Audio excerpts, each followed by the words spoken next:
Hi everyone and welcome to CET King. आज के इस वीडियो में देखेंगे कि कैसे आप अपनी प्रोफाइल बढ़िया बना सकते हो अपने एमबीए कॉलेज में जाने से पहले। ये जो 6-7 महीने 8 महीने का टाइम है, ये बहुत ही क्रूशल है। इसमें आप अपनी प्रोफाइल को बढ़िया भी करोगे और अपने एग्जाम की प्रिपरेशन भी करोगे। लेकिन वीडियो स्टार्ट करने से पहले मैं आपको बताना चाहता हूँ कि सीईटी किंग ने लॉन्च किया है अपना कैटिफाई प्रोग्राम फॉर कैट 2023, जिसके बारे में आप गिवन नंबर्स पे भी कॉल करके सारी डिटेल्स ले सकते हैं। तो चलिए देखते हैं कि आप अपनी प्रोफाइल को बेटर कैसे बना सकते हैं। ये वीडियो दोनों टाइप के लोगों के लिए है, चाहे आपके पास गैप ईयर हो, चाहे आपके पास वर्क एक्स हो। चलो जी देखते हैं। तो सबसे पहले क्या है, जिन लोगों पे गैप ईयर है वो क्या करेंगे, तुरंत इस वीडियो के खत्म होने के बाद देखेंगे कि यूडेमी या कोर्सेरा किस पे आपको ऑनलाइन सर्टिफिकेशंस ऑफर हो रहे हैं। ठीक है, प्रेफरेबल क्या रहेगा कि आप एमबीए की लाइन में ही थोड़ा देखें कि कौन कौन से कोर्सेज आप कर सकते हैं। क्योंकि क्या रहता है, जब आपका इंटरव्यू होगा आपके बी स्कूल के लिए, तो इंटरव्यूअर देखेगा अरे वाह इसने एमबीए से रिलेटेड ही कोर्सेज कर रखे हैं, तो वो आपको थोड़ी ज़्यादा प्रायोरिटी देगा और इंटरव्यूअर सोचेगा कि आप सीरियस हैं अपने एमबीए को लेके।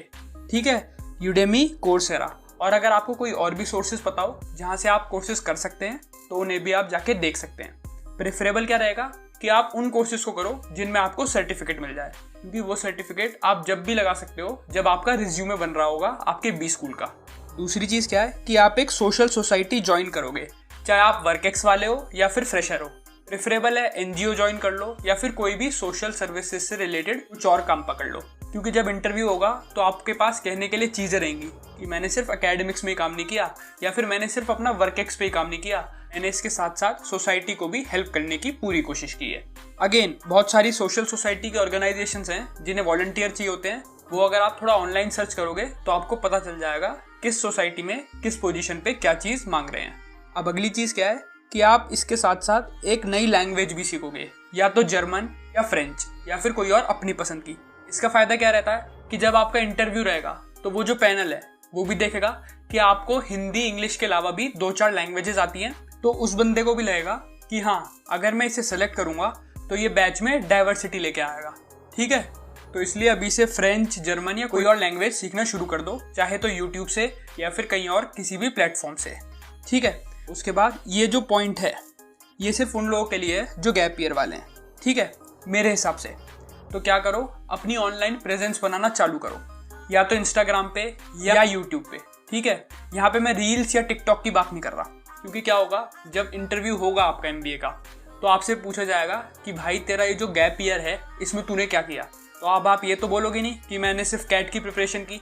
ठीक है, तो फिर अगर आपका थोड़ा ऑनलाइन प्रेजेंस होगा तो आप कह सकते हो हाँ सर मेरा गैप ईयर था, मैंने कैट की प्रिपरेशन भी की और इसी के साथ साथ मैंने इंस्टाग्राम और यूट्यूब पे भी थोड़ा थोड़ा काम किया, जिससे कि मैंने बहुत सारी चीज़ें सीखी, जैसे डिजिटल मार्केटिंग कैसे काम कर रही है, कीवर्ड को रैंक कैसे कराया जाता है, ये कैसे काम कर रहा है, ये सारी चीज़ें मैंने सीखी अपने उस गैप ईयर में। ठीक है, तो ये as a plus point add हो जाएगा जब आप ये सारी बातें करोगे। और प्लस सामने वाले की नज़र में भी आ जाएगा कि आप खाली बैठने वाले इंसान नहीं हो, आपने अपने गैप ईयर को पूरी तरह से यूटिलाइज किया। अगली इंपॉर्टेंट चीज़ क्या है, चाहे आप वर्क एक्स वाले हो या फिर गैप ईयर वाले हो या फिर फ्रेशर हो, ठीक है, बेसिक्स ऑफ एक्सेल लर्न करना शुरू कर दो। चाहे तो सर्टिफिकेशन लो, चाहे तो यूट्यूब से सीखो। मेरा मानना यह है कि सर्टिफिकेट मिल जाए तो ज़्यादा बढ़िया है, रिज्यूमे में ऐड भी कर पाओगे बाद में। पर ये एक्सेल सीखना मैंडेटरी है सब लोगों के लिए जो लोग एमबीए प्लान कर रहे हो। उसके बाद क्या है कि आपको अपना एक अकाउंट बनाना है अनस्टॉप पे। अनस्टॉप एक ऐसा प्लेटफॉर्म है जहाँ पे बहुत सारे केस कंपटीशन चलते हैं। ठीक है, तो जब आप केस कंपटीशन में जाओगे, बहुत सारे फ्री भी होते हैं, पेड भी होते हैं। तो जब आप अपना अकाउंट बनाओगे, रजिस्टर करोगे और इन सब केस कॉम्पिटिशन्स में जाओगे तो आपको पता चलेगा कि इंडस्ट्रीज़ में क्या क्या प्रॉब्लम आ रही है। बड़ी बड़ी कंपनी अपनी केस स्टडीज़ देती हैं कि उन्हें ये दिक्कत आ रही है, और जो टीम उसे सॉल्व कर देती है अनस्टॉप पे, उसे मिल जाता है बहुत बड़ा प्राइज मनी। तो ये अनस्टॉप पे रजिस्टर करना सबके लिए मैंडेटरी है, irrespective of your work ex. उसके बाद जो एक इंपॉर्टेंट चीज़ मुझे बतानी थी कि अगर आप अभी अपने एमबीए कॉलेज में नहीं घुसे हो तो avoid doing courses like CFA, CRM या CRMA। क्यों? क्योंकि ये हैं डोमेन स्पेसिफिक कोर्सेज। आप एक बार अपने एमबीए में जाओ, कुछ टाइम बिताओ वहाँ और फिर डिसाइड करो कि आपकी पसंद की स्पेशलाइजेशन कौन सी है। क्योंकि एमबीए से पहले आपने CFA में रजिस्टर कर दिया, यह है फाइनेंस की लाइन का कोर्स, और अब आपको इंटरेस्ट है एनालिटिक्स में। तो मेरे हिसाब से एमबीए के ज्वाइन करने के बाद जब आप अपना मन बना लो कि आपको कौन से डोमेन में एमबीए करना है, उसी के बाद इन सारे कोर्सेज में इनरोल करना। तो ये मेरे हिसाब से कुछ ऐसे पॉइंटर्स थे जो कि आपकी प्रोफाइल को बिल्ड करने में मदद करेंगे, चाहे आप फ्रेशर हो, चाहे आप वर्कएक्स वाले हो या फिर गैप ईयर वाले हो। मैंने बता दिया आपको क्या करना है, कैसे करना है, ठीक है जी। और इसी के साथ साथ अगर आपका कोई डाउट है तो इस वीडियो के कमेंट सेक्शन में डाल दो, मैं उसे भी जल्दी से जल्दी रिप्लाई कर दूंगा।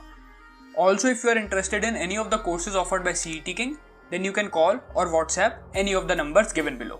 All the best.